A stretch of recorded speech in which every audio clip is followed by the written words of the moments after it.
Tengah viral seorang pria berwajah mirip seperti Emril Khan, putra Ridwan Kamil. Bahkan senyum pria tersebut disebut sangat mirip seperti Emril Khan semasa hidup. Sontak kemunculan pria ini membuat warganet haru lantaran menjadi obat rindu akan sosok mendiang Emril Khan Mumtaz.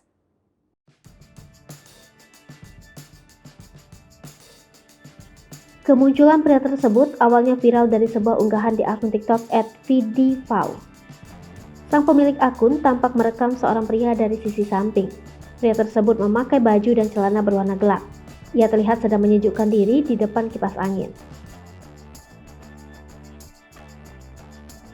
Si pengunggah video merasa pria di depannya sekilas mirip dengan Ariel.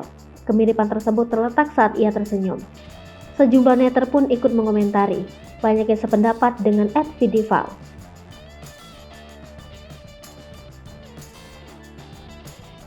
Seorang netter kemudian meminta beberapa foto lain dari pria tersebut. Ia seolah ingin memastikan kembali kemiripan antara pria itu dengan Ariel. Akun @vidivau kemudian mengunggah video yang berisi kompilasi foto-foto pria yang disebut mirip Ariel. Belakangan diketahui pria tersebut adalah keponakan dari pemilik akun @vidivau. Netter pun semakin menyoroti kemiripan pria tersebut dengan Ariel.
Hai pemirsa Sri Popo TV, jangan lupa komen, like, dan subscribe, serta tonton terus berita-berita terupdate lainnya.